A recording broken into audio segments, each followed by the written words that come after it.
शिव सकाळ मित्रांनो, तर रायरेश्वर ते किंजल आणि रोहडा ही मोहीम घेऊन आम्ही निघालो आहे. आणि आत्ता आम्ही आहोत रायरेश्वर पठारावरती.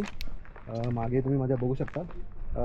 तर माझ्यासोबत आहे आज आपले जयंत दादा, राजेश दादा आणि अंकित दादा आणि आपले दादा संजय दादा.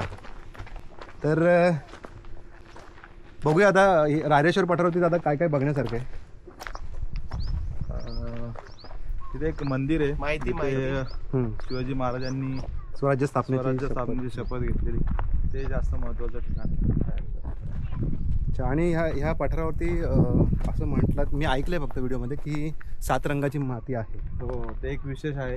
हां, ती 2 ठिकाणं जास्त महत्त्वाची होती. तर चला मित्रांनो बघूया ज्या ठिकाणी छत्रपती शिवाजी महाराजांनी स्वराज्य स्थापनेची शपथ घेतली होती